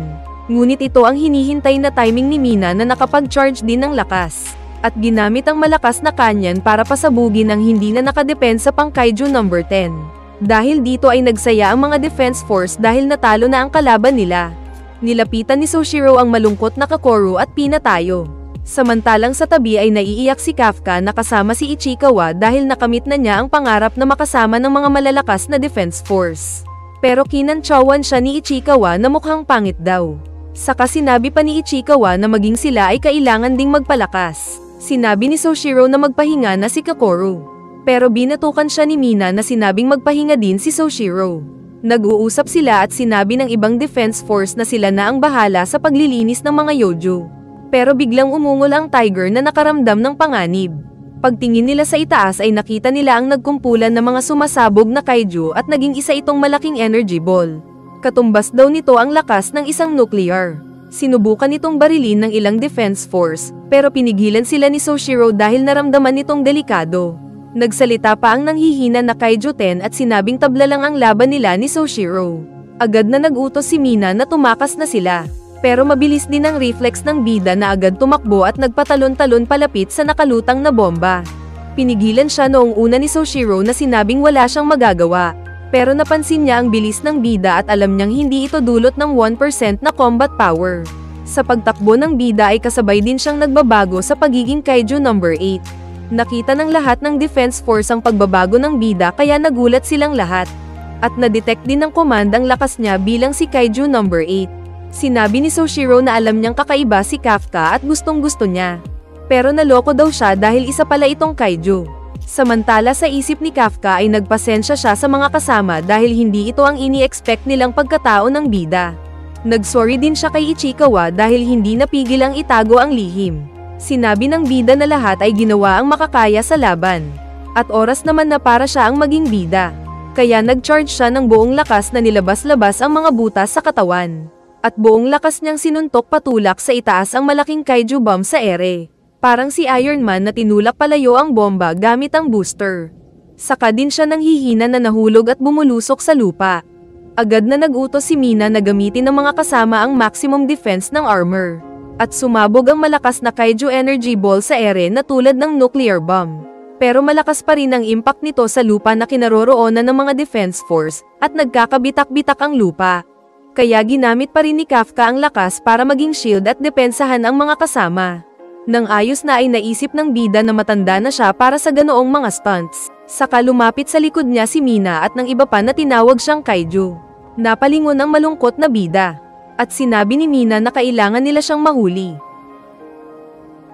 Nag-usap ang mga high-ranking officers at ng mga director ng Kaiju Defense Force patungkol sa unang pagkakataon na napasok ng isang kaiju ang organization. Nasabi ng iba na narinig nila ang ibang bansa na sinusubukang mapag-merge ang kaiju at tao. Nag-utos ang second boss kalbo na lihim na patayin ang kaiju at gawin itong armas. Pero sinabi naman ng isa pa na mas maganda kung manatiling buhay ang kaiju bilang buhay na armas. Nagsalita ang pinaka-big boss na tatay ni Kokoro at sinabing dalhin sa kanila ng 3rd Division si Kaiju No. 8. Samantala ay nakakulong si Kafka na inilagay sa isang isolation at observation room. At sa controls room ay patuloy ang pagbabantay ng mga sundalo kasama si Keiji na Deputy Director. Naalala ni Kafka ang sinabi noon ni Kokoro na ang mga malakas na kaiju na nilalagyan ng numero, kapag nahuli ay ginagawang armas pandigma. At sa isip niya ay alam niyang nagkamali siya ng malaki. Biglang pumasok si Mina kasama ng iba pa. At sinabing dadalhin na si Kafka sa ibang lugar. Sinubukan niyang humingi ng pasensya kay Soshiro. Pero agad na sinabi ng Vice Captain na huwag siyang maingay. Saka din siya hinayaang maglakad na sumunod sa kanila. At kitang-kita sila ni Kalbo sa camera. Sa isip ng bida ay alam niyang nagtatampo ang mga kasama dahil naging secret niya ang pagiging kaiju. Paglabas nila ay nakita ni Kafka ang mga kasama na nakapila bilang paghahanda. At sinabi ni mahilig sa lalaki na nakahanda na ang convoy escort. Naglakad si Kafka sa gitna ng mga kasama na hindi makatingin sa mata ni Ichikawa. Dahil alam nito ang hirap ng junior para protektahan siya. Sumakay siya ng truck, at bago pa ito magsara ay sinabi ni Ichikawa na hindi nakatiis na bumalik sa kanila si Kafka. Sa loob ng sasakyan ay kinausap siya ni Mina at sinabing walang kamera sa loob. Nagulat daw ng husto ang babae nang walang preno na naging kaiju si Kafka. Pero kilala kasi ni Mina ang bida na nagiging reckless para sa kaligtasan ng iba. Ipinaliwanag ng babae na wala ni isa sa 3rd Division ang nag-iisip ng masama sa kanya. Sinabi ni Mina na magsasubmit din sila ng video footage ng ginawa ni Kaiju 8. Kasama ng mga ginawa ni Kafka bilang isang Defense Force officer. Kung mapapatunayan nilang tao si Kafka ay maaari siyang maligtas. Pinaupo ni Mina ang bida at sinabi ang formal na dahilan ng krimen niya base sa article ng Kaiju Defense Force Organization. Pero biglang nagtanong ang bida na posible pa bang makasama niya si Mina sa tabi nito. At sinabi ng babae na maghihintay lang siya. Kaya napaiyak si Kafka na tumulo ang luha. Kawawang bida. Saka umalis na ang convoy nila, na sinaluduhan ng 3rd Division sa pangunguna ni Soshiro. Pero sinabi ni Keiji na hindi sila dapat sumaludo sa kaiju. Kaya nagrason na lang si Soshiro na para ito sa captain nilang si Mina. Sa isang Defense Force Maritime Base ay inilagay sa isang container si Kafka na tinuring nilang parang serial killer. Samantalang sa 3rd Division Base ay malungkot ang mga naiwan na kasama ng bida. Nag-ingay si Iharo na sinabing hindi makapaniwala na kaiju pala ang comedian nilang kuya. Pero sinabi ni Akari na niligtas siya ng walang alinlangan ni Kafka. Kaya sinabi din ni Iharo na maging siya ay niligtas din ni Kaiju No. 8. Sinabi ni Aoi na wala silang magagawa para sa desisyon kung anong gagawin ng higher-ups kay Kafka. Nasinundan naman ni Haruichi na nagsabing hindi sila pwedeng makialam dahil delikadong mailabas sa publiko na isang tao ang naging kaiju. Baka magdulot pa ito ng public panic at mawalan ng tiwala ang mga tao sa isa't isa. Samantalang tahimik lang si Ichikawa.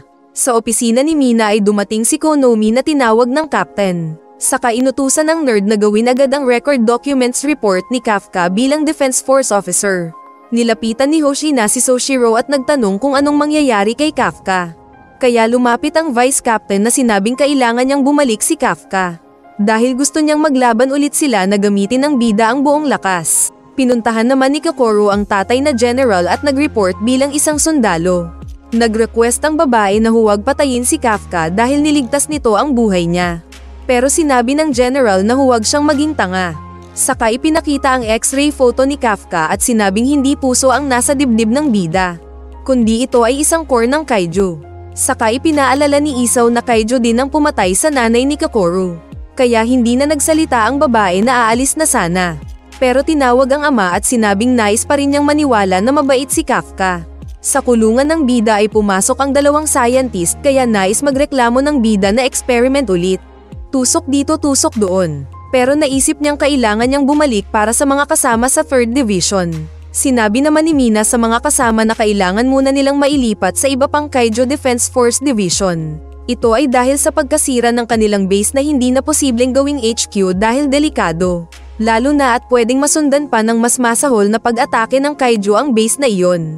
Pwede kasing konektado ang mga pangyayari ng pag-atake sa isa't isa.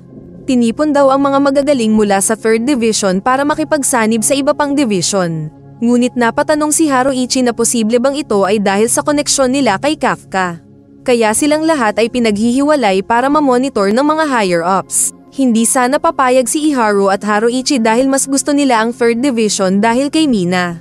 Pero sinabi ni Ichikawa na pumapayag siya, na ikinagulat ng mga kasama. Sa labas habang nagse-cellphone si Haruichi ay narinig niyang nakiusap si Aoi sa tao na nagpapatulong para sa kaligtasan ng isang tao. At nang makita siya ni Aoi ay umupo ito sa tabi niya at sinabing humingi siya ng pabor sa dating CEO sa JSDF. Nais niyang makilala ang mga taong pwedeng makatulong kay Kafka. Kaya nagtaka daw si Haruichi dahil tahimik lang na tao ang kausap. Pero sinabi ni Aoi na kasama nila sa 3rd Division si Kafka. Sa kinaroroonan ni Kafka ay nagulat siya nang dumating ang tatay ni Kokoro kasama ng iba pa. Naroon din sa tabi sina Kokoro at dalawang opisyal na mataas ang rangko. Sinabi ni Kafka na tao siya at hindi kaiju. Pero hindi nakikinig ang general at sinabi sa control room na alisin ang pagkakalak ni Kafka. Alanganin ng staff dahil kaiju ang kaharap ng general. Pero tinakat ito ng general kaya agad din na pinakawalan si Kafka. Sinabi ni Isao na kung totoong dai kaiju si Kafka ay madali lang itong makakatakas sa pagkakakulong. Ipinilit ni Kafka na tao siya. Pero walang ano-ano na pinagbabaril siya ni Isao. Kaya sumangga ang bida gamit ang kaiju na kamay. Malakas na tiniris ni Isao ang katawan ng bida at kumuha ng dugo. Sabay sabi na ang tao ay hindi kayang salagin ng bala gamit ang balat lang. Saka nilagay ang blood sample ni Kafka sa test tube. Sinabi ni Kafka na hindi Kaiju 8 ang pangalan niya kundi ay Habino Kafka. Ngunit mabilis na binuksan ng mga tao ang dalawang kahon na kinaroroonan ng malakas na armas ni General Isao. At agad din niya itong isinuot kaya mas lumakas pa ang general na handa na para patayin ang bida. Naghanda si Kafka na hindi daw magiging kaiju.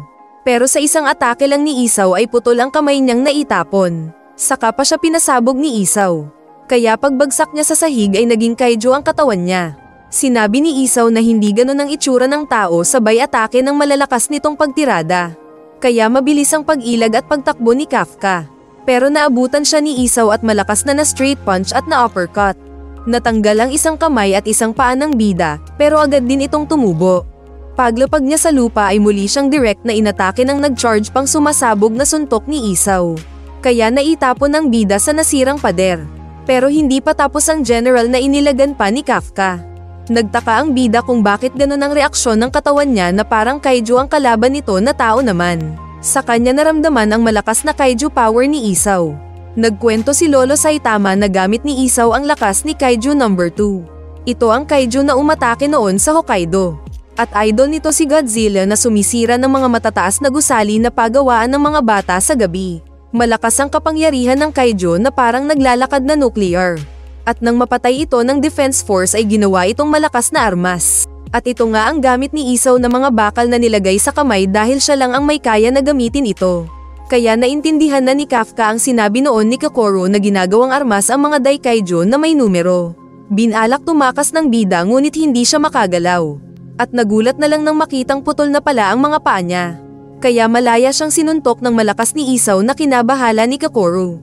Pero ipinakitang naging fully transformed si Kafka bilang isang kaiju na sinangga ang pagsuntok ni Isaw. Kaya nasabi na lang ni Isaw na ito ang tunay niyang pagkakaiju. Pero naramdaman ni Isaw na may kakaiba sa kalaban. At maging si Kokoro na nanunood ay alam na may mali. Nag-crack ang maskara ng kaiju at umatungal ito ng malakas na kinasira ng mga salamin. Samantala sa loob ay hindi daw makontrol ni Kafka ang katawan. At nagngingit-ngit ito sa galit. Lumapit yung rapist ng bunganga na langaw at sinabing pumatay siya. Kaya nag-charge ang kaiju na mabilis ang pagdalaw pa atake kay Isaw. Kasabay na sumigaw si Kokoro na dapat patunayan ng bida na tao siya. Sa isang gym ay nagpapalakas at nagpapaganda ng katawan sina Ichikawa at Iharo. Sinabi ni Ichikawa na gusto niyang mas lumakas pa para sa susunod ay siya na ang puprotekta kay Kafka. At hindi siya ang palaging bine-baby. Pero sinabi ni Iharo na wala ng pag-asa na makabalik pa si Kafka. Subalit umaasa pa rin si Ichikawa sa pagbabalik ng bida. Dumating ang tatlong leader ng platoons at nagtanong kung anong pinag-aawayan ng dalawa. Saka sinabi ng mga ito na sumulat sila ng clemency letter para kay Kafka. At pinatawag na si Mina ng mga higher-ups sa HQ nila. Sa HQ ay nag-report nga si Mina pero sinabi ng announcer na ini-examine pa daw ng general si Kaiju 8. Uupo sana siya pero pinagbawalan din at sinabing mag-observe lang muna. Kaya tumayo ang captain. Samantala sa loob ay patuloy ang pagiging agresibo ni Kafka na nawala sa sarili. At nais pumatay. Kaya sumisigaw pa rin si Kokoro na pinapaalalang tao ang bida at mag-isip. Umatake si Kafka pero umiwas lang si Isaw. At sa isip ng general ay mabilis ang kalaban pero hindi nag-iisip at walang fighting style. Sumuntok ulit ang kaiju na sinangga ni Isaw. At sa lakas ng suntok ng kaiju na hindi makontrol ng bida sa loob, ay nasisira ang katawan pero muling inaayos. Nais tumigil ni Kafka pero hindi nakikinig ang katawan niya, na patuloy ang pagsuntok ng malalakas kay Isaw na kinasira ng lupa. Kaya nag-alala si Kokoro sa ama. Naitapon si Isaw, pero mabilis ding nag-charge ng malakas na suntok nito. At pinalipad si Kaiju 8 sa pader. Nakita nilang nasaktan ang kaiju. Pero nasa likod ni Isaw ang core ni Kaiju 8, na tumubo ulit para maging bagong katawan. Saka sila nagkasuntukan ng napakalakas na sinira ang bunker na kinaroroonan nila. Kaya nagulat ang mga scientist na hindi in-expect ang lakas ng dalawang naglalaban. Patuloy lang sa pagsuntok si Kaiju kay Isaw na sinasabayan ng kalaban. Habang pinapanood sila ni Kokoro at ng Kalbo. Sinabi ni Kalbo na tingin niya ay ayaw patayin ni Isaw ang bida. Kundi ay sinusubukan lang niya ang lakas ng kaiju na armas gamit si Kaiju 8. At naisip ni Kokoro na binibigyang pag-asa siguro ni Isaw si Kafka na makasurvive sa pagiging lab rat. Sa kabilang banda ay sinabi naman ni Aoi kay Haruichi na sumali siya sa defense force para mangligtas. Pero siya pa ang niligtas ni Kafka. Nilapitan ng kaiju si Isaw na tinulak gamit ang lakas. Kaya napa-atras si Isaw at umilag kaya ang pader ang nasira ng kaiju. Pinatamaan niya ng maraming energy ball ang kaiju, pero nakaganti ito agad at siya ang nasaktan sa katawan. Kaya nag-alala ang nasa control room. At feeling nila ay nalalampasan na ni Kaiju 8 ang estimation na kayang kontrolin ni Isaw. Samantalang sa loob ay nais na ng bida na kontrolin ang pagdalaw ng kaiju na katawan. Patuloy ang pag-atake ng kaiju na pilit sinasabayan ni Isaw. At kahit gamit ni Isaw ang malakas na armas gawa kay Kaiju number 2, ay naitatapon pa rin siya sa tirada ng Kaiju 8 na mas lumaki pa. Muling pinag-charge ni Isaw ang armas at inactivate ang attack power ni Kaiju number 2. Pero madali lang naibalik ni Kaiju 8 ang malakas na tirada. At mas lalo pang nasaktan si Isaw na nahuli ng halimaw gamit ang hamaba na kamay. Sa isip ni Kafka ay kailangan niyang pigilan ang nangyayari dahil baka mapatay si Isaw. Saka tinignan pa nito ang nanunood na si Kokoro. Patuloy sa pagpalo sa lupa si Kaiju 8 kay Isaw na natatalo na. Kaya napapaiyak si Kokoro. Samantalang naaalala ni Kafka ang pangako sa babae na hindi papatay ng tao. Pinilit pa ring maniwala ni Kokoro na makokontrol ng bida ang kaiju. At kasabay nito na pinipilit makaalis ni Kafka sa lamang loob na hinahawakan siya. Naroon din ang mas lumaki na rapist na kaiju na ipinakita ang malawak nitong panghigop sa napatigil na bida. Sa kanya naalala ang pinagdaanan kung paano nakapasok sa pagiging defense force. Ngunit wala siyang nagawa nang tuluyan siyang kinain ng rapist na kaiju, at nahulog ang bida na naputulan ng dalawang paa. Samantalang kahit bagbog na si Isaw ay pinipilit pa ring maniwala kay Kafka. Patuloy sa paglubog sa likido ang bida na nawawalan na ng pag-asa. Pero naalala niya si Mina na bigla daw siyang hinila pa itaas. At saktong mala-last punch na sana si Isaw ng malakas na Kaiju 8. Nang makontrol ni Kafka ang sarili, at ang sariling katawan ang tinusok ng sarili niyang kamay. Saka din niya nailabas ang mukha at sinabi sa harap ni Isaw na hindi siya si Kaiju number 8. At dahil sa sira ng katawan ay bumagsak si Kafka ng padapa.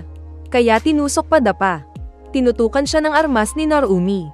Pero inutusan ito ni Isaw na itago ang armas. Kaya tumigil na lang ang First Division Captain kasama ng mga tao nito. At nagtanong ito kung bakit hindi nagpatulong si Isaw. Sumagot naman si Isaw na mayroon kasi siyang inaasahan sa bida. Agad din itong tinawag ang mga medic para lunasan ang bida. Nagtanong si Narumi kung anong gagawin ng general sa bida. Pero hindi pa ito sumagot. Kalaunan ay kinausap na ng council si Mina patungkol kay Kafka. At nagtanong sila kung kilala na ba ng babae si Kafka bago pa ito naging Defense Force officer. Nais daw nilang malaman ang nalalaman ni Mina. Sinabi ni Mina na hindi niya ginawang special si Kafka at fair siya sa lahat. Ngunit nai-report ng babae ang lahat ng mga naitutulong ni Kafka mula sa tao na mahina hanggang sa malakas na Kaiju number 8. At ang pinakamalaking ambag nito ay nang tinapon ang Yoju bomb sa ere na nagligtas sa lahat ng 3rd Division. Pero sinabi ng mga council na nagawa lang naman ito ni Kafka dahil sa lakas ng Kaiju. Ipinaliwanag ng captain na bagsak sa examination ng pagiging defense force si Kafka ng maraming beses. 0% din ang combat power nito. Siya rin ang pinakamatanda sa kanilang grupo at hindi kasing talino ng mga kasama. Naging Kaiju din ang katawan niya. Ngunit kahit ganun pa man at nahihirapan siya, ay hindi ito tumigil sa paggawa ng mabuti para mailigtas ang kapwa-tao. Si Kafka daw ang kilala ni Mina na hindi sumusuko kahit kailan. At ipinakita ang pagkabata nila nang bagsak ang emosyon ni Mina, na si Kafka ang nagpapalakas ng loob niya. At mas tao pa daw ang bida kaysa sa iba. At sinabi ni Mina na ang basehan niya para maging karapat-dapat na officer si Kafka, ay ang puso nito. Kaya nag-react ang council. Pero nagpasalamat lang si Isaw at pinabalik na sa post ang babae. Pag-alis ni Mina ay sinabi ng karamihan sa council na patayin na nila si Kafka. Pero ang desisyon pa rin ni Isaw ang masusunod. Ipinakita si Kafka sa loob ng recovery chamber. At doon ay inaalala niya ang pangako kay Mina. At kung hindi man niya makokontrol ang sarili ay mas nais na mamatay bilang tao. Nagising siya sa kama at nagtaka kung bakit buhay pa. At nasa tabi niya si Isaw na binabantayan siya. Nag-alala daw si Kafka nang muntik nang mapatay ng Kaiju 8 si Isaw. Sapagkat wala siyang mukhang may haharap kay Kokoro kung nagkagayon. Naalala ng bida na buhay pa siya, at nagtanong kung balik ba siya sa Defense Force bilang isang tao. Kaya sinabi ni Isaw na hindi puso ng tao ang nasa kanya dahil buhay pa siya. At desisyon ng karamihan sa council na patayin na siya dahil isa siyang Kaiju. Ngunit sinabi ni General Isaw sa council na bubuhayin nila si Kafka bilang isang armas. Maraming hindi payag dahil natatakot sa Kaiju na version ni Kafka. Pero ipinaliwanag ng general na pwede nilang makontrol si Kafka. At bilang ebidensya ay kasama na siya ng 3rd Division sa ilang misyon nila. Maraming lumabas na malalakas na kalaban. At kailangan nila ng panglaban. At hindi sila sigurado na magiging malakas na armas ang Kaiju kapag gawin nila itong military weapon tulad ng ginawa nila sa ibang Kaiju noon. Sinabi ni One Eye Jack na wala silang kasiguruhan sa balak ni Isaw. Ngunit pinaliwanag ng general na ganun talaga ang department nila. Katulad ng atakehin sila ng maraming Kaiju ilang taon na ang nakakalipas. Kung saan 3 captain at 200 na officers ang namatay sa kamay ng Kaiju. Kaya susubukan nilang ibahin ang approach. Kaso ay marami pa ring natatakot sa plano ni Isaw. Kaya tinawag ni Isaw ang pangalan ng bida. At sinabing nasa bida na ang sagot kung maituturing ba siyang Kaiju o tao. At sumagot ang bida na gagawin niya ang lahat para kilalanin siya ng council bilang isang defense force. Kalaunan pa ay ipinakita ang paglabas ni Mina. Nag-text ito gamit ang cellphone. Natanggap ni Kokoro ang message niya na sinabing hindi papatayin si Kafka. Kaya masayang napangiti ang dalaga. Pero sinabi sa sarili na kailangan niyang mas lumakas para mapigilan si Kafka. Kung sakaling mawalan ito ulit ng kontrol. Nalaman din ni Aoi at Haruichi ang balita. Maging ang gym kung saan naroon ang 3rd Division na bawat isa ay mabilis na tinignan ng text. At si Iharo ang unang sumigaw sa saya dahil sa good news na pagbabalik ni Kafka. Feeling daw ng mga platoon leader na muling magiging masaya ang grupo nila. Hindi rin nahuli sa balita sina Girl Labo at Soshiro. At sinabi ni Soshiro na kailangan pa ni Kafka na patunayan na kapaki-pakinabang ito. Na lahat ay hindi mahihindian ang tulong niya. Saka ipinakita si Kafka na nakatulog sa pagkakaupo habang sinasambit ang pangalan ni Mina. May nakatalo naman sa larong chess sa mga tagapaglinis ng nagkalat na tae ng kaiju. At ito pala si number 9 na naka-recover na. Naging master daw siya sa chessboard game online. At nasabi nitong napagtanto na niya ang talino ng mga tao. Kaya sa pagkakataong ito ay gagawin na niya ang ikalawang stage ng pagsakop. Babawiin daw niya ang mga bumagsak na malalakas na kaiju. Saka tinignan sa screen ang mapa ng Marine HQ.